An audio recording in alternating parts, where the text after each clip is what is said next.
Assalamualaikum warahmatullahi wabarakatuh. Alhamdulillah wassalatu wassalamu ala habibina Muhammad ibn Abdullah wa ala alihi wa sahabatihi ajma'in wa ba'd.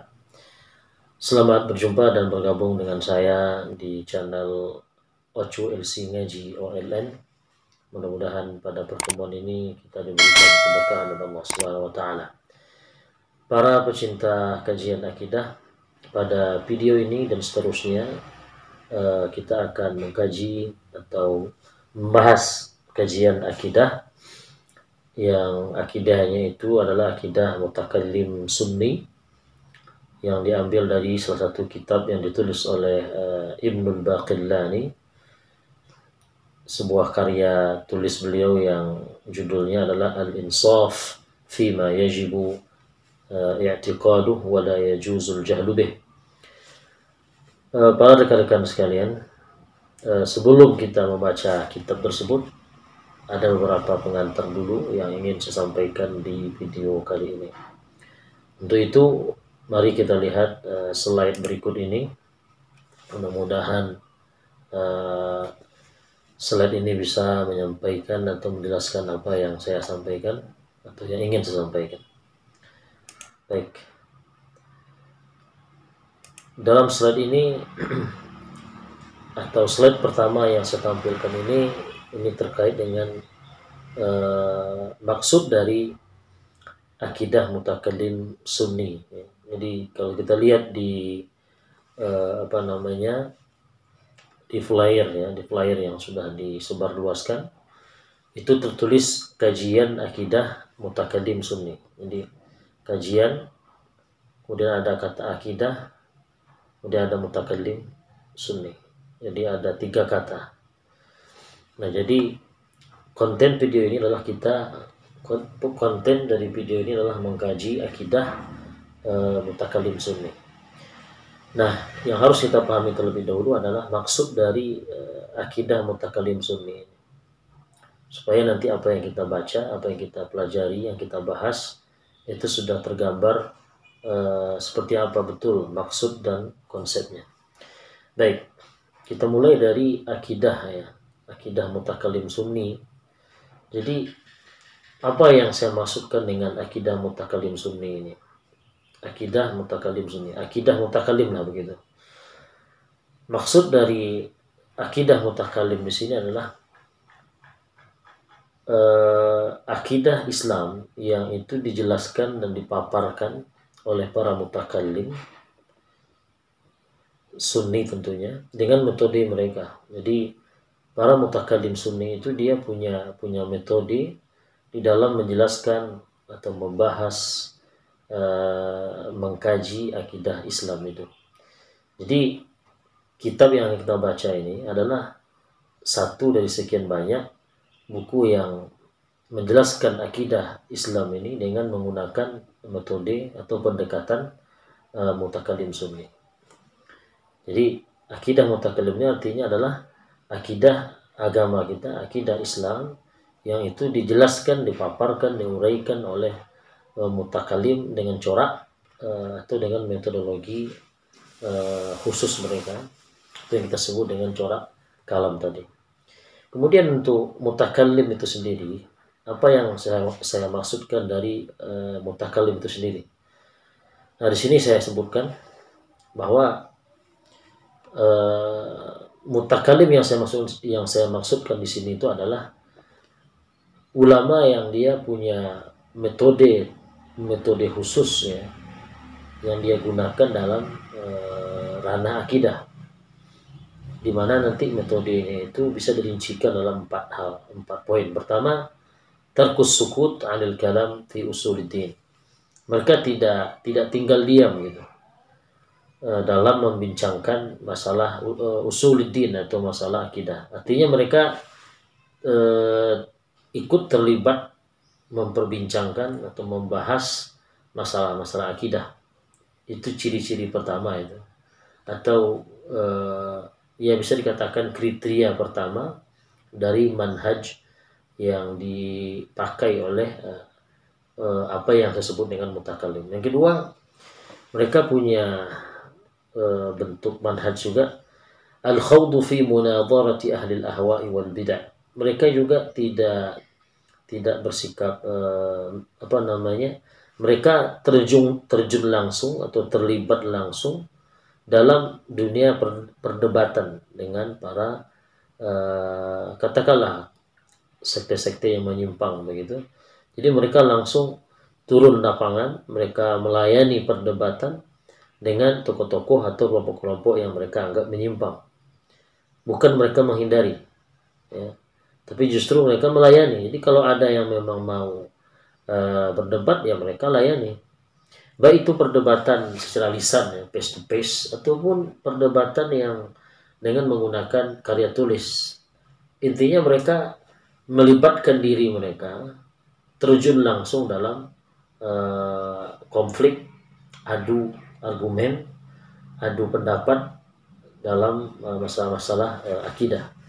Jadi ini berbeda nanti dengan metode atau manhaj ahlul hadis.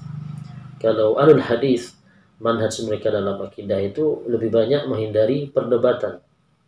Jadi di antara poin manhaj mereka adalah tarkul mira' wal jidal wa tarkul khawd fil kalam, ya, tarku mujalasah ahli al-ahwa wal bid'ah.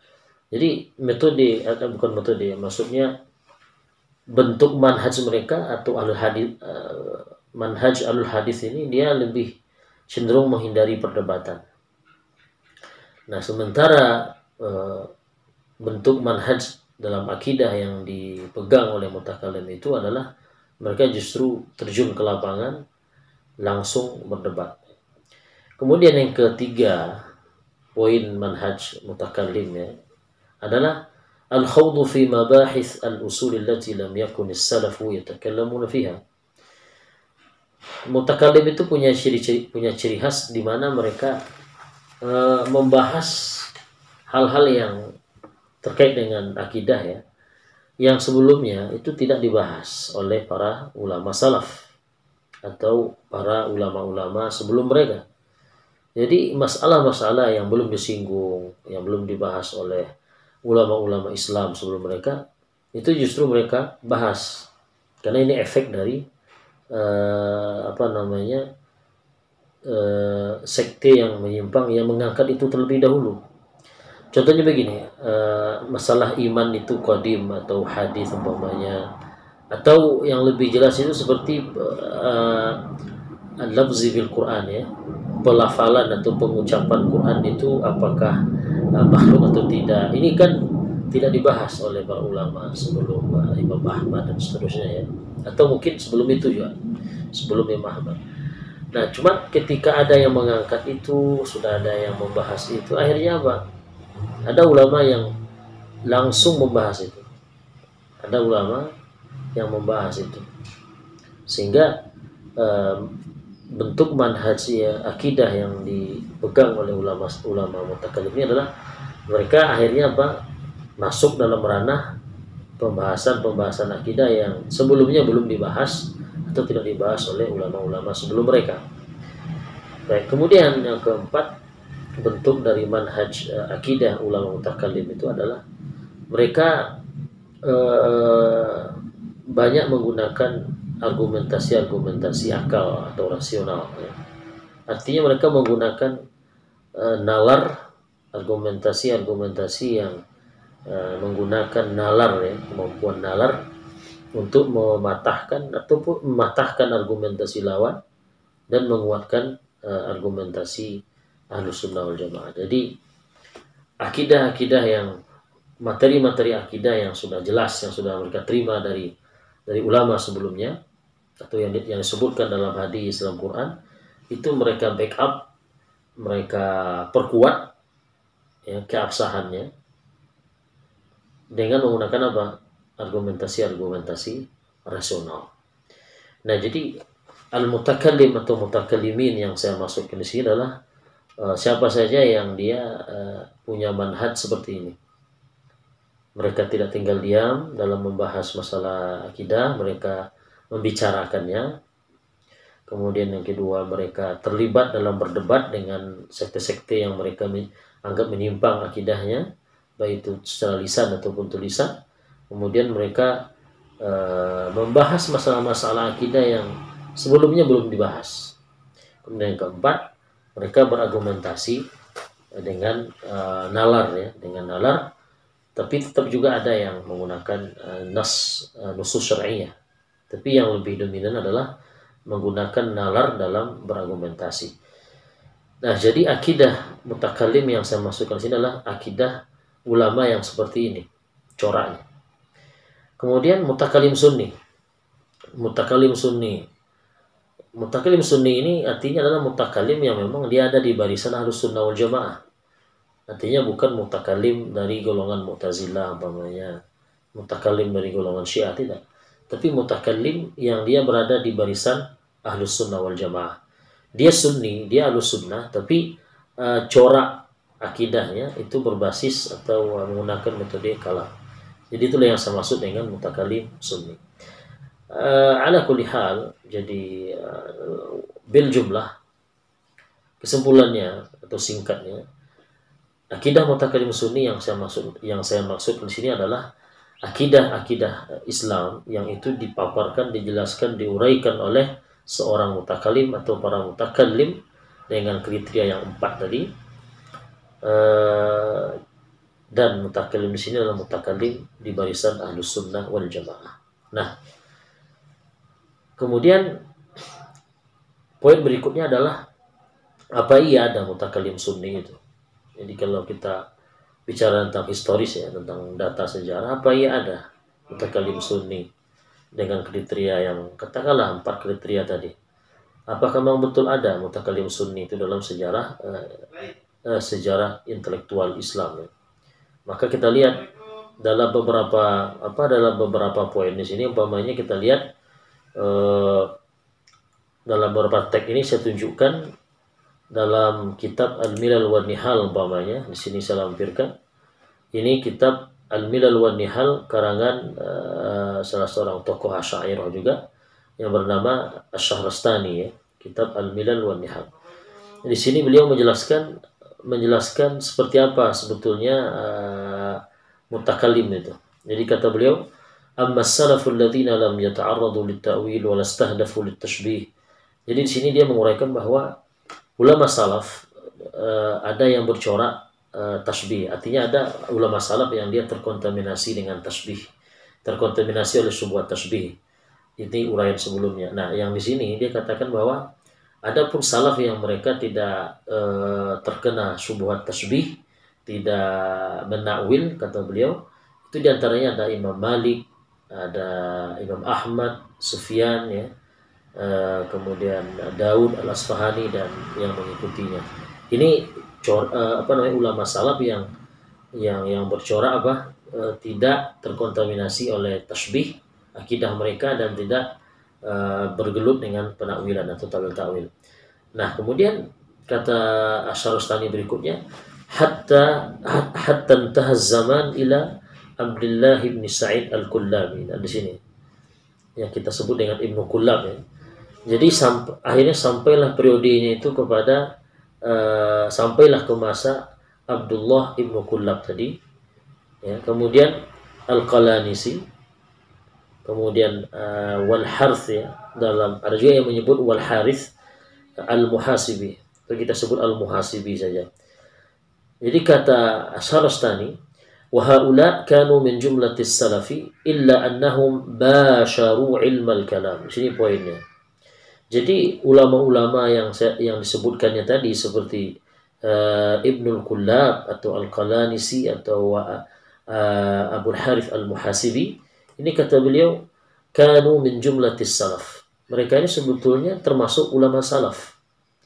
Nah, perbedaannya dengan ulama yang disebutkan sebelum mereka ini seperti Imam Ahmad, Sufyan Ats-Tsauri umumnya kan, itu kelompok ini atau katakanlah generasi Ibnu Kullab, Al-Qalanisi dan Al-Muhasibi ini basyaru ilmal kalam.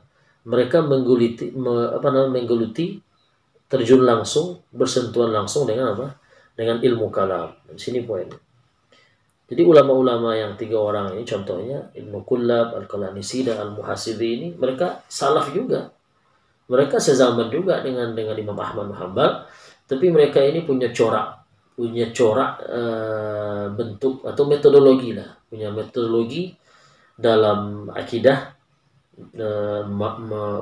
mempertahankan akidah, melawan atau menyerang yang bertentangan akidahnya.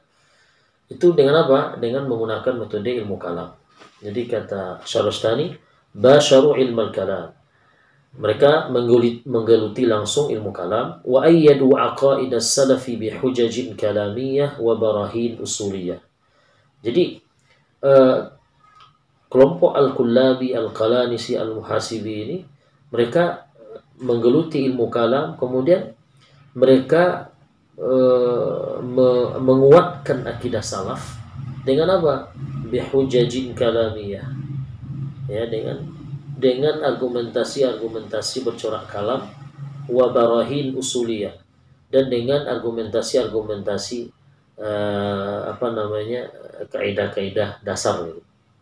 Jadi Al-Kullabi dan rekan-rekannya ini, mereka pertama dari salaf, termasuk golongan salaf semasa dengan Imam Ahmad dan yang lainnya.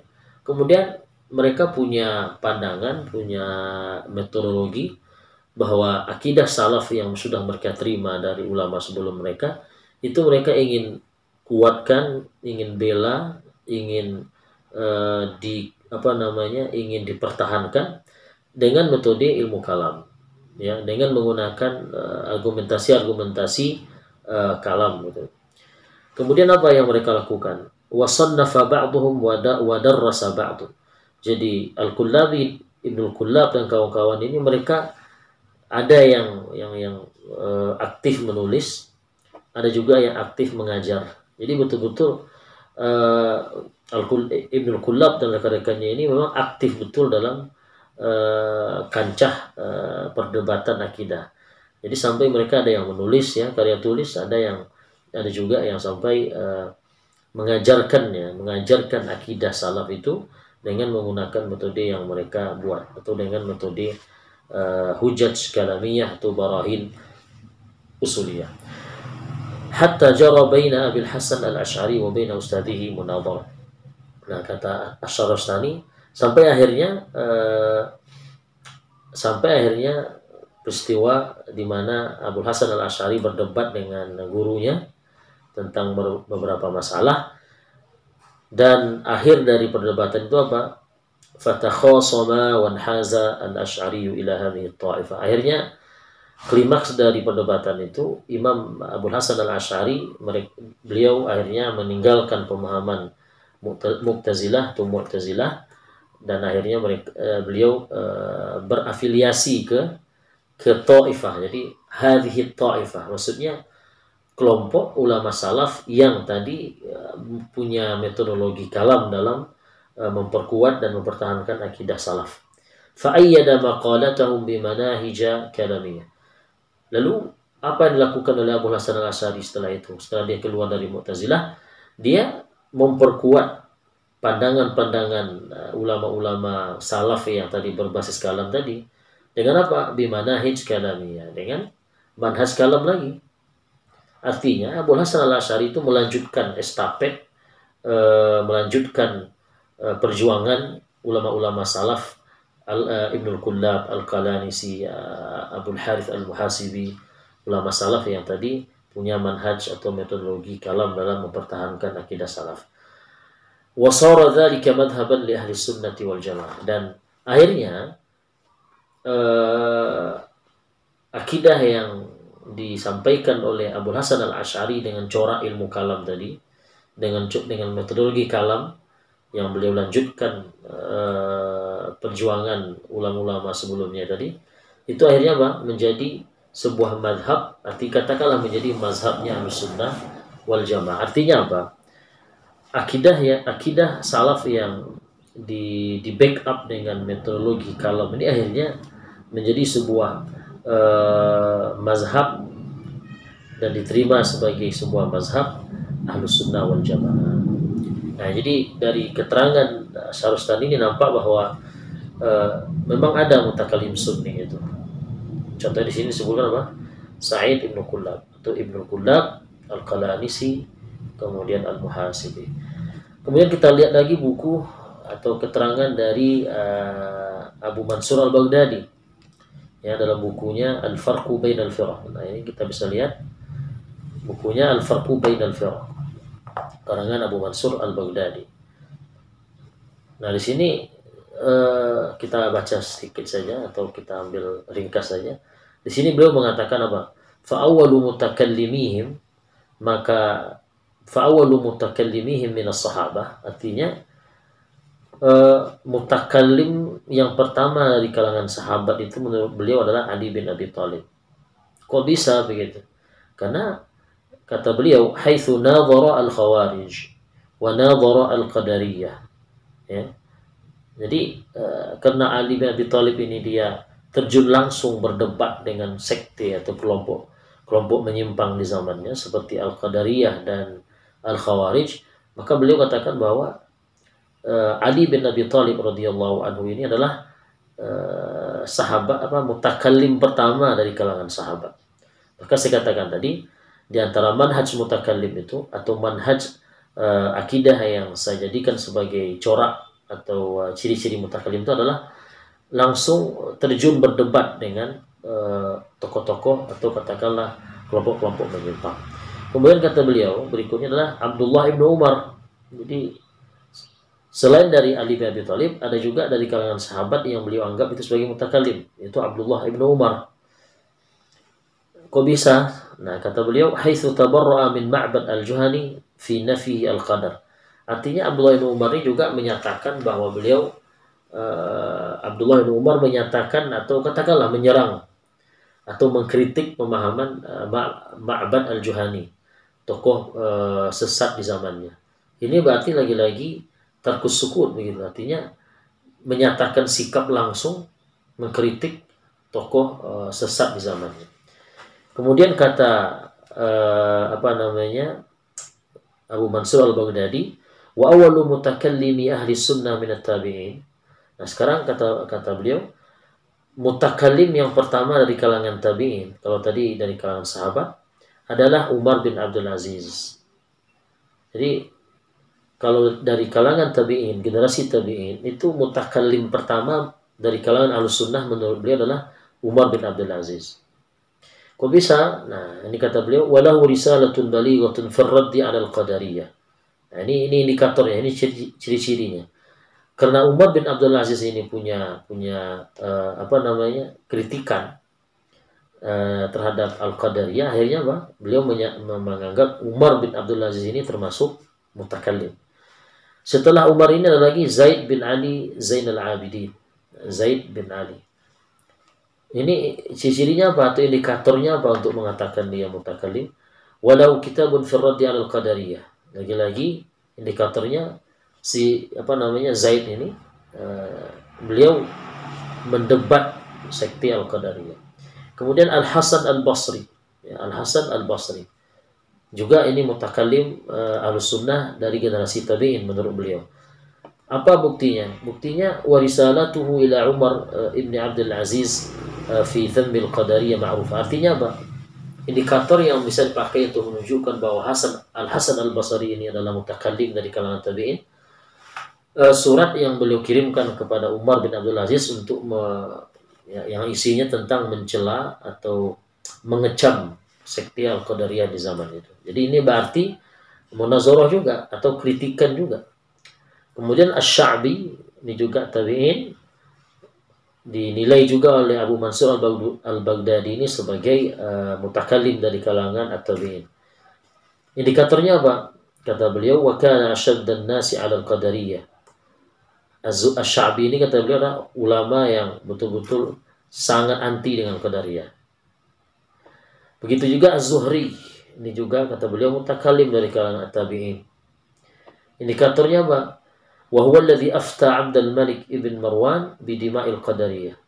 Az-Zuhri ini yang memberikan fatwa kepada khalifah waktu itu Abdul Malik untuk menghalalkan darah kelompok Al-Qadariyah. Ini artinya sikap yang betul-betul real, menyatakan langsung anti dan bahkan ada yang mendebat langsung terhadap sekte-sekte yang punya pemahaman menyimpang dalam akidah di zat itu.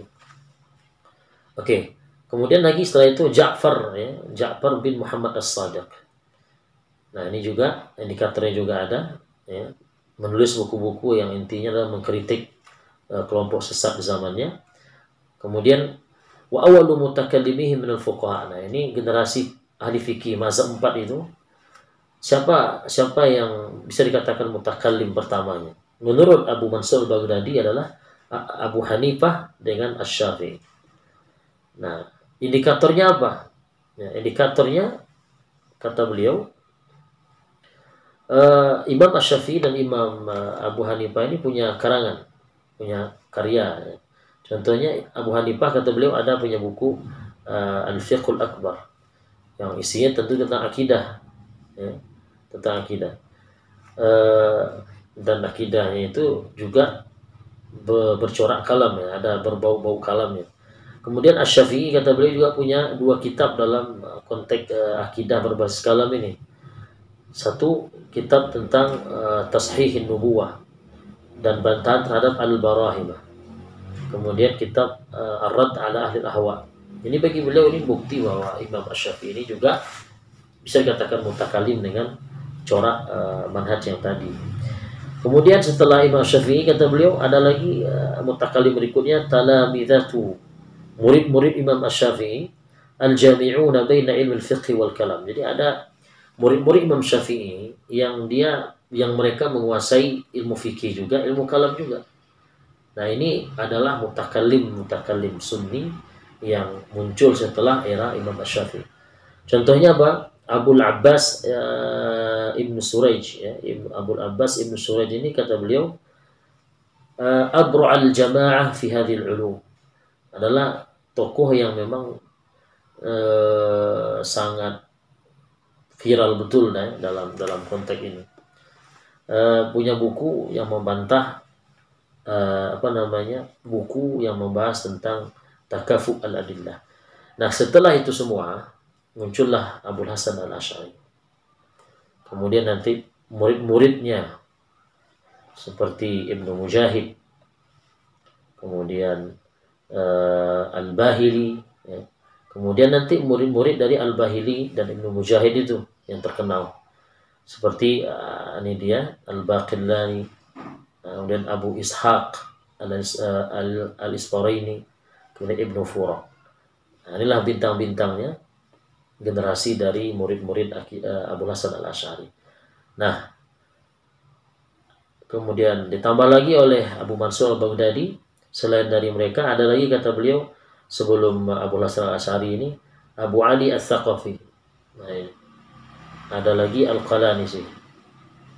Ini tokoh-tokoh mutakallim sebelum Al-Baqillani, Abu Ishaq Al-Isfaraini dan Ibnu Fura.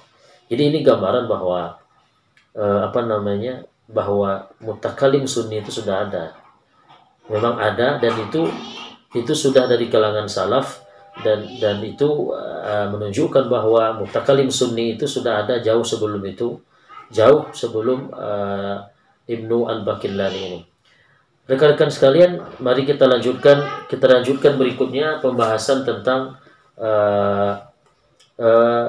kitab yang kita baca berikutnya, yaitu kitab Al-Insaf. Jadi di video berikut ini kita akan, artinya di video ini dan selanjutnya kita akan mempelajari akidah Ahlussunnah wal Jamaah dengan corak kalam tadi, itu dengan membaca teks dari kitab Al-Insaf. Jadi ini kitab yang kita baca, ya, judulnya adalah Al-Insaf fima yajibu i'tiqaduhu wa la yajuzul jahlu bih.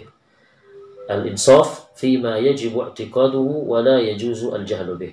Arti sederhananya begini, bersikap adil atau bersikap objektif, ya, dalam perkara-perkara yang wajib diyakini dan perkara-perkara yang tidak boleh tak diketahui. Artinya wajib diyakini dan harus diketahui.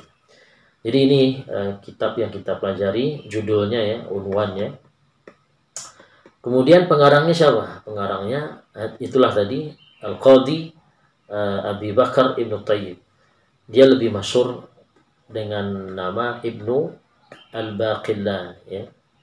Nah, Ibnu Al-Baqillani lebih masyhurnya dengan nama itu. Baik. Dan cetakan yang kita pakai, yang kita akan baca adalah cetakan Al-Maktabah Al-Azhariyah Lituros. Ini yang tahqiqannya adalah tahqiqan Syekh Muhammad Zahid Al-Kautsari.